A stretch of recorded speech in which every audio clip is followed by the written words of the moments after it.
Domingo agitado no Flamengo, pedido de demissão, torcida revoltada. É isso que veremos por aqui hoje.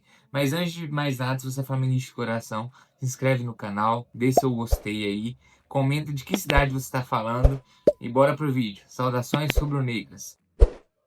Foi de protesto da torcida do Flamengo em frente ao Ninho do Urubu na reapresentação do time. É mais um episódio, Eugênio, dessa nova crise do Mengão.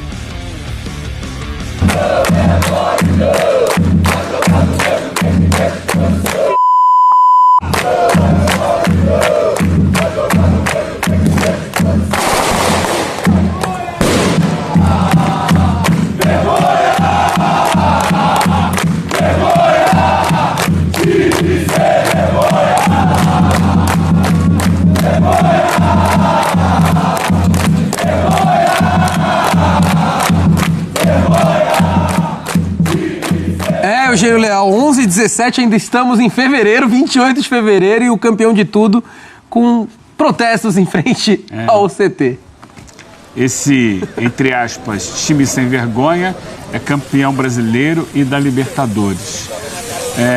Essa diretoria do Flamengo está no seu segundo ano de mandato e no ano passado ela não teve momentos difíceis, não atravessou grandes problemas. Agora é a primeira vez que isso acontece. A grande diferença entre ela e a diretoria anterior é que essa não tem uma boa gestão, uma boa comunicação com esses torcedores. Perfeito. A anterior tinha uma comunicação melhor com os representantes de torcidas organizadas.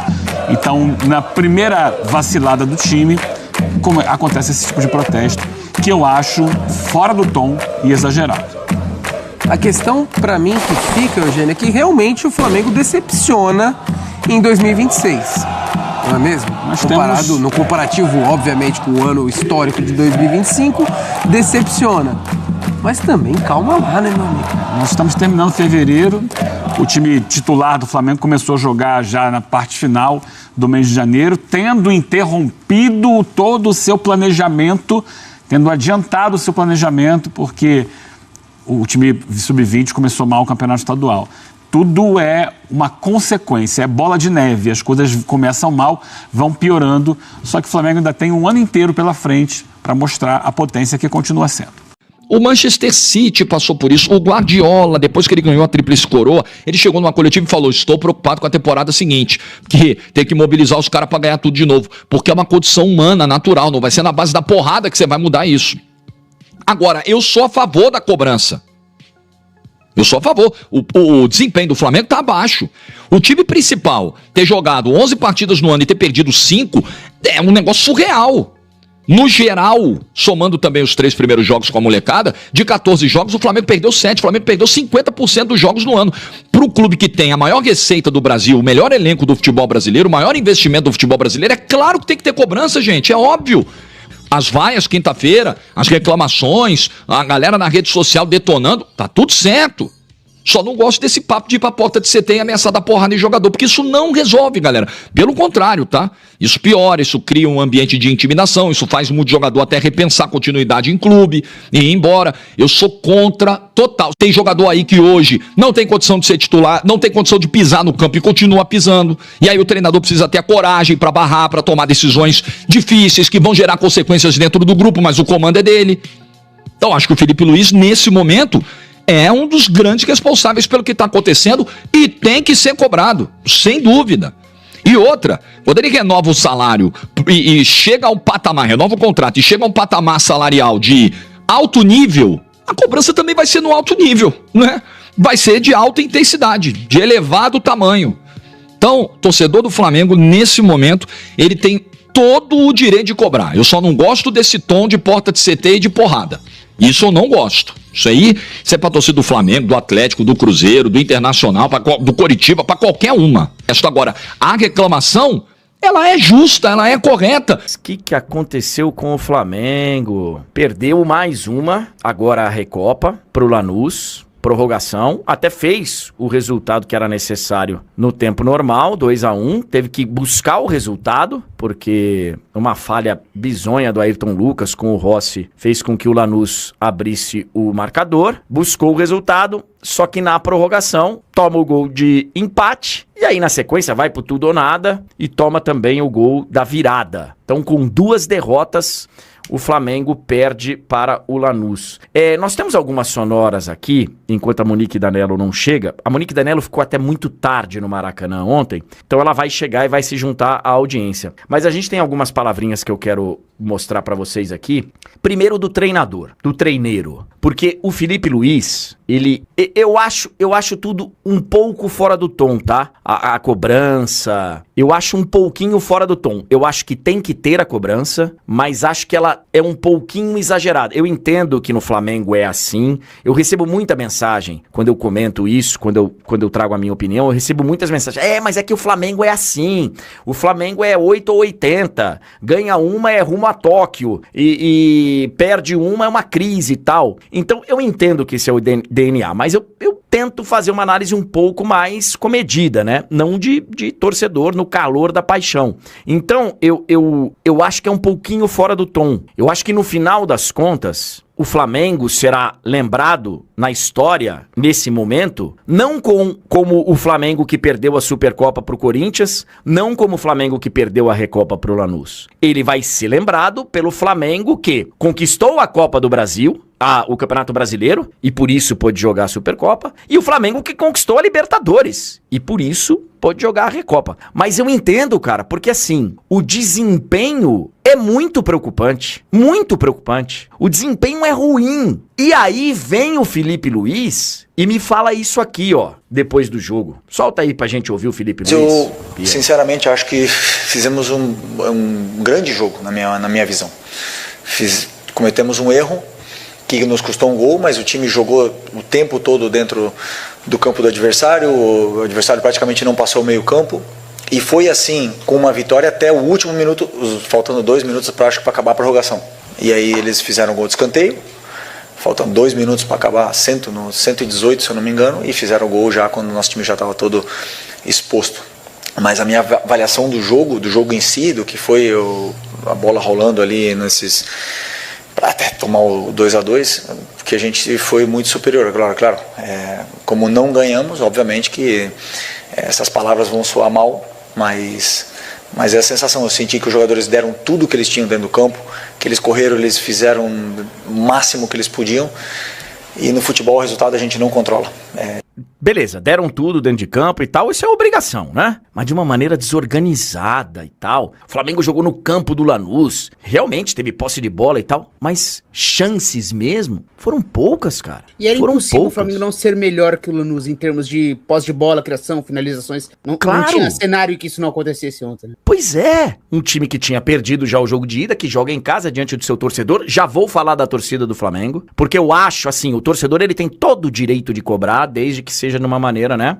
E o torcedor do Flamengo tá cobrando do jeito dele, que eu acho exagerado e acho que joga contra. Porque se o time não está tendo um bom desempenho dentro de campo, o torcedor também não tá tendo. Tomou um baile lá em Brasília e ontem prejudicou o time. Pô, ontem eles estavam vaiando o Ayrton Lucas antes da falha. Até o Felipe Luiz, né? E a Monique vai falar com a gente, a Monique tá chegando. O próprio Felipe Luiz vira pra torcida e falou: Moniquinha, bom dia, seja bem-vinda, Moniquinha. Bom dia pra vocês, pra todo mundo que tá com a gente. Olha aqui, eu vou colocar também a sonora do Ayrton Lucas e do Arrascaeta pra gente depois comentar sobre tudo. O Ayrton Lucas primeiro falando do erro e tal, e assim, ele, cara, depois ele foi mais vaiado ainda. Vamos colocar o Ayrton Lucas, o Piero, por gentileza. Ele foi um lance de infelicidade, né? Tanto meu como o dele. Eu achei que ele ia tocar a bola antes, então quando ele acabou tocando depois, eu achei que a marcação estava perto, tentei devolver. Depois eu não sei o que aconteceu, se ele escorregou. Então, principalmente para mim é um erro muito, muito difícil. A gente conseguiu virar, mas depois acabou tomando gol, que a gente perdeu a final. Então é muito difícil falar nesse momento, né? Principalmente para mim, tive um erro, mas como eu falei, nunca foi fácil para mim, é tentar trabalhar mais, tentar melhorar para mais para frente e tentar ajudar a equipe. Tava um barulhão lá, né? Foi você que pediu silêncio ali, Monique? Não, foi uma outra colega. Alguém aqui falou, a culpa é da torcida, André? Não é possível que você tá dizendo isso. Não é possível que você esteja entendendo isso, Marcos Jesus, porque não foi isso que eu falei. O desempenho dos jogadores é muito ruim, mas a torcida também não tá ajudando muito. Não tô falando que a culpa é da torcida. Agora, o Ayrton Lucas ontem... Eu até... Beleza, a gente precisa questionar a escalação dele, Monique. Mas começar a vaiar o cara no início da partida não ajuda em nada. Não ajuda em nada. Então, eu, sinceramente, no Maracanã, não tive a percepção de que ele estava sendo vaiado exatamente antes do erro. Mas no momento do erro, a partir do erro, sim, ele e o Rossi recebem vaias. Que vem mais direcionado dali onde estava a torcida organizada do Flamengo, vaias mais fortes, e depois de uma determinada sequência de vaias, o torcedor, como um todo, tenta abafar aquelas vaias e apoiar o time, assim, né?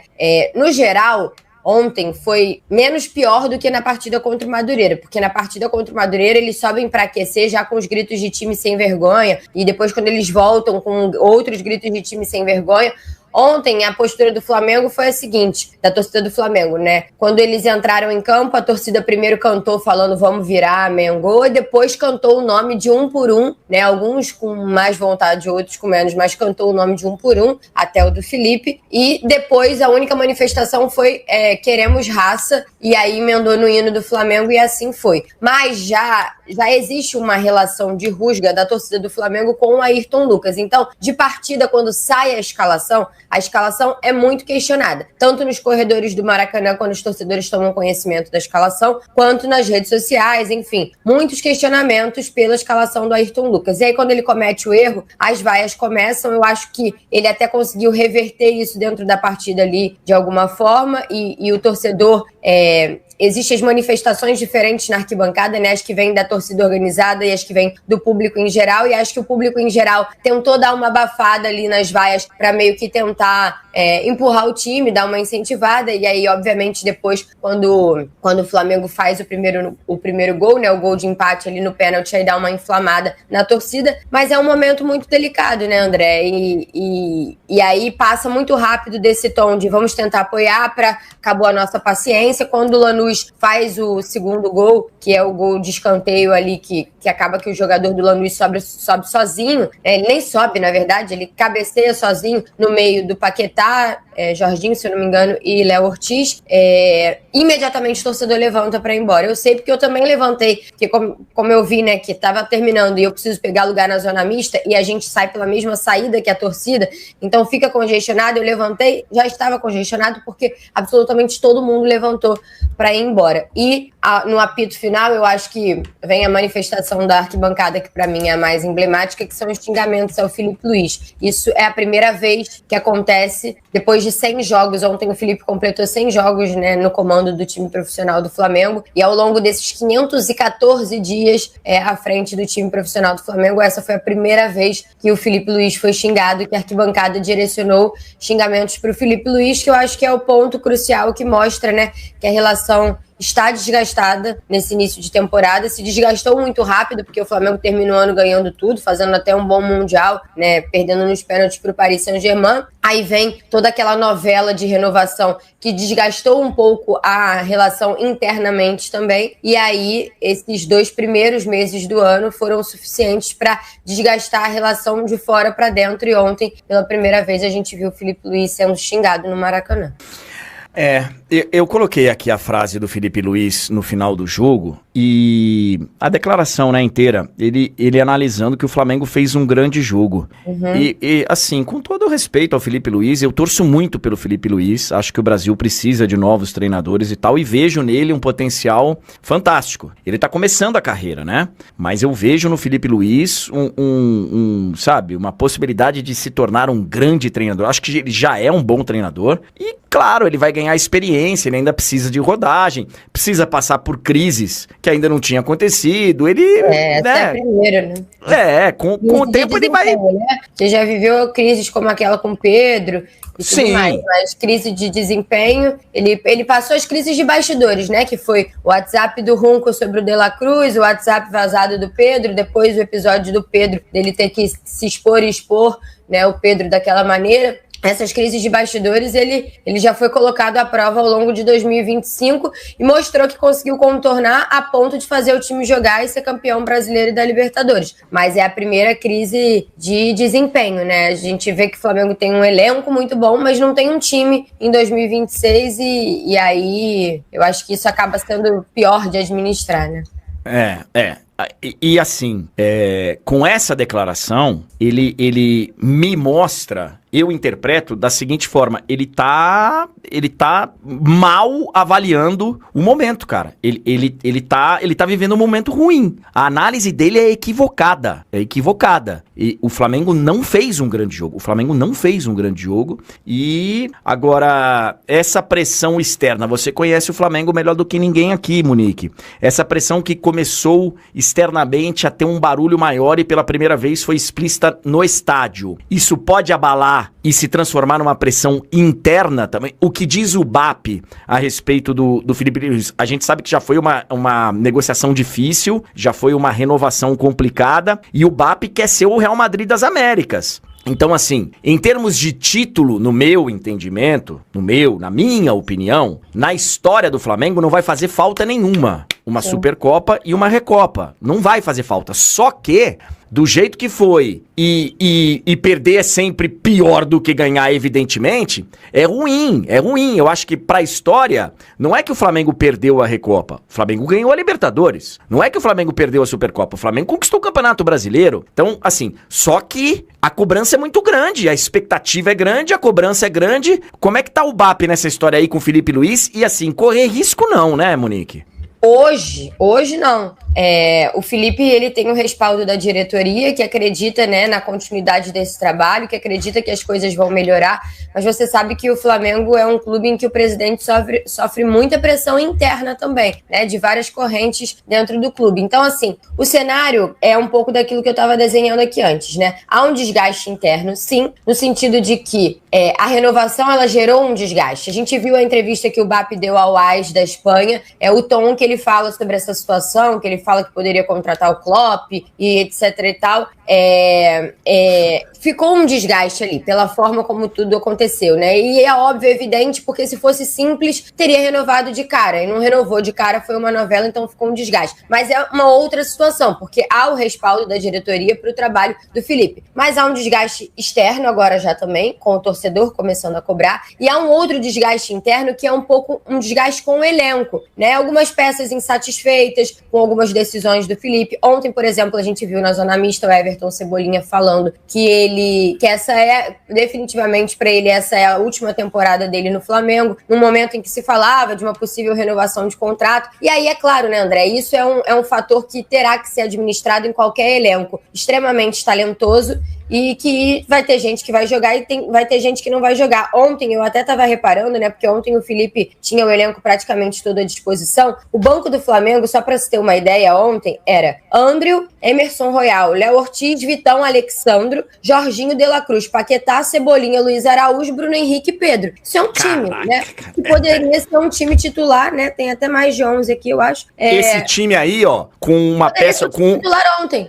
Com 2 carregadores de piano aí, esse time luta pelo título brasileiro. Exatamente, entendeu? Então é difícil, vai ter desgaste interno, porque é difícil que todo mundo fique satisfeito nesse cenário aqui. E aí ontem, é claro, se questionou muito, precisa fazer 2 gols, escolheu uma escalação com Lino, Plata e Carrascal no ataque. E, assim, eu acho que o Felipe tentou fazer mudanças que, no meu ponto de vista, eu considero positivas. O meio-campo estava tendo problemas, o Paquetá não estava se achando ali, se encaixando. O Everton Araújo é um garoto que está fazendo um bom início de temporada. O Felipe fez a opção por começar com o Everton titular. O Léo Ortiz vinha sendo muito questionado nesse início de ano. O Felipe barrou o Léo e fez a opção de começar com o Danilo titular. Eu acho que ele fez escolhas positivas dentro do cenário, mas do meio para frente com muitas opções, os questionamentos acontecem. Então eu acho que esse é o cenário. O que eu vejo e que me traz memórias é que eu fiz um paralelo ontem com o ano de 2023. Em 2022, o Flamengo ganha a Copa do Brasil e a Libertadores. Depois de um ano início de ano extremamente conturbado, mas é quando chega o Dorival, consegue ganhar os 2 títulos. Aí tem uma virada de ano conturbada também. No caso, o Dorival não renova, né? O Marcos Braz toma a decisão junto com o Landim de tirar o Dorival e trazer o Vitor Pereira. Também teve um assunto que rendeu durante muito tempo, que foi o planejamento, porque deu férias muito longas, aí voltou, não teve tempo, tinha um Mundial no início do ano, aí é eliminado na semifinal do Mundial, perde a Recopa e perde a Supercopa do Brasil. E esse ano não teve Mundial, mas teve também, aí entra a história do planejamento, que voltou antes, o que foi erro, o que foi acerto, por causa do Carioca, e perde as 2 Copas. E naquela ocasião, o Vitor Pereira também já estava muito pressionado, com 2 meses de trabalho, ele vai para a final do Carioca, ganha o primeiro jogo de 2-1, se eu não me engano, do Fluminense, e no segundo jogo ele sofre uma goleada, perde o título carioca e é demitido no dia seguinte. Não estou dizendo que é isso que vai acontecer, não estou comparando os 2 trabalhos, até porque, no meu ponto de vista, o Felipe tem muito mais lastro no Flamengo, porque acabou de ganhar uma Libertadores e um Brasileiro.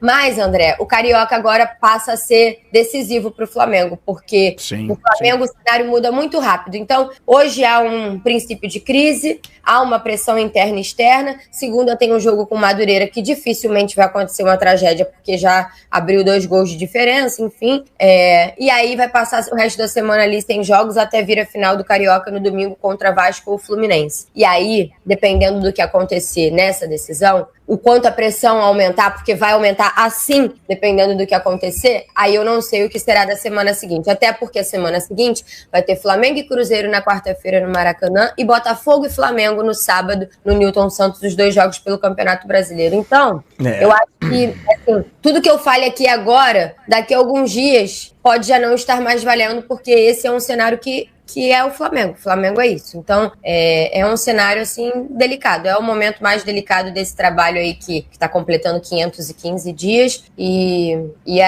a gente vai ter que aguardar, né? Para ver a resposta que vai ser dada em campo. E eu vou falar para vocês o que estava escrito nas faixas que os torcedores levaram. Salário em dia, porrada em falta, diretoria amadora, Boto incompetente, Felipe Luiz e suas metodologias. E outra, galera, os torcedores organizados foram lá para conversar com os jogadores e com o técnico Felipe Luiz. Ninguém parou para falar. Quem foi lá falar com eles foi o segurança do Flamengo, o Pinheiro, que é muito famoso, está há anos no Flamengo, já viveu muita coisa dentro do Flamengo. E os torcedores dessas torcidas organizadas, os membros das torcidas organizadas, falaram: se não vierem conversar com a gente, isso aqui vai ser todo dia, semana inteira. Lembra da época que quando iam buscar filho na escola e a gente ia? Vamos voltar a fazer isso. Pode avisar o Boto que acabou esse bagulho de parar em quiosque ali na Barra. Plata, vão ver agora. Vão conhecer a Jovem. A Jovem, para quem não sabe, é a torcida Jovem Flá, a torcida organizada. Ou seja, diz que balada tá voltando. Se o jogador for visto em balada aí, ó, a galera vai ficar sabendo.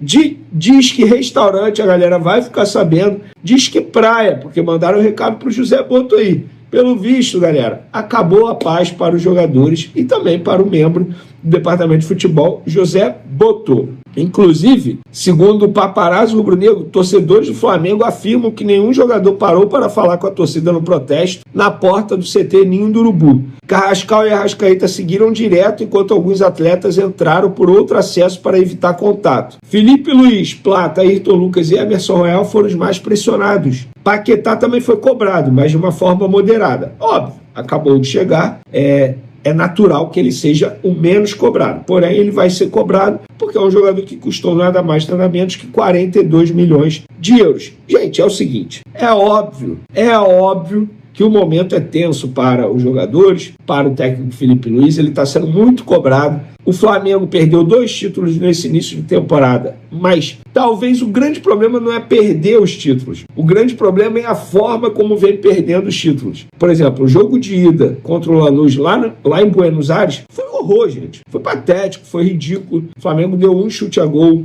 Não é normal isso. Olha o elenco que o Flamengo tem. O Flamengo precisa e deve performar melhor em campo. Eu vou dar minha opinião sobre o protesto, tá? Eu não sou contra, beleza? Eu não sou contra, eu só acho que tem que ser um protesto justo. Os jogadores têm que ser cobrados, o técnico Felipe Luiz tem que ser cobrado, a diretoria pode ser cobrada, mas chamar a diretoria de amadora eu não concordo. Essa diretoria pode ter vários problemas, vários. Mas se tem uma coisa que essa diretoria não é amadora. Pode ser incompetente na visão da torcida, pode ser, sei lá, tomar decisões erradas, pode ser lenta para contratar um centroavante. Agora, diretoria amadora, eu não concordo. Não concordo. Porque se tem um ponto forte dessa diretoria, é o profissionalismo. Eu, pelo menos, acho isso. Inclusive, essa diretoria amadora, entre aspas, é a mesma diretoria que ajudou duas torcidas organizadas do Flamengo, que estavam suspensas e punidas e não podiam ir aos estádios nos jogos do Flamengo. Essa diretoria, repito, entre aspas, amadora, foi quem ajudou e muito nos bastidores para que essas duas torcidas organizadas voltassem aos jogos e, obviamente, isso aí não estou dizendo que tem que ser uma troca de favor, mas uma diretoria amadora jamais faria isso. Entende o que eu estou falando? Eu não estou aqui dizendo que a diretoria ela não pode ser cobrada por conta disso. Ela pode ser cobrada. Inclusive, uma pessoa da diretoria do Flamengo me falou. Quer ver? Eu vou ler aqui a frase dessa pessoa. Pera aí. Só para não ser justo. Não acho ruim a pressão, não. Pronto. Eles não acham ruim. A questão tem que ser justo. Pelo menos essa é a minha visão, tá? É a minha opinião. Vene Casagrande não é a opinião dessa pessoa. Eu não acho correto chamar a diretoria de amadora, porque se tem algo que eles são, profissionais. Pelo menos eu vejo dessa forma. Agora, de fato, o desempenho do Flamengo dentro de campo é horrível. Foi feio a forma como o Flamengo perdeu para o Lanús, tanto no jogo de ida quanto no jogo de volta. Foi horrível a declaração do Felipe Luiz depois do jogo, dizer que o Flamengo jogou bem, sendo que ele sabe, eu espero que ele saiba, né, que o Flamengo não jogou bem. Eu espero que ele esteja apenas defendendo os jogadores, porque se ele realmente acha que o Flamengo jogou bem, o problema é muito maior. Então, galera, o Flamengo está em crise novamente. E no meio dessa crise, o Flamengo se prepara para pegar o Madureira na segunda-feira. Para mim, um jogo extremamente protocolar. O Flamengo venceu o jogo de ida por 3-0. Não vejo como o Flamengo ser eliminado. Vai ser time, entre aspas, reserva. Por exemplo, o goleiro André vai jogar novamente. Enfim, vai ser um time reserva. E o Flamengo espera o rival na final, Fluminense ou Vasco. Independentemente do adversário, a pressão em cima do Flamengo para ganhar esse campeonato carioca está gigante. Antes visto como um torneio de pré-temporada ou o campeonato menos valorizado nesse primeiro semestre, agora o campeonato carioca tem um peso muito maior para o Flamengo. Porque se o Flamengo não ganhar esse título, e vou além, se o Flamengo perde esse título jogando da maneira que vem jogando, Felipe Luiz, eu não vou dizer que você vai ser demitido, mas que você vai balançar e muito no cargo, e não que eu concorde, tá? Eu não concordo. Independentemente do que aconteça no Campeonato Carioca, eu não sou a favor da demissão do Felipe Luiz. Mas a gente conhece Flamengo,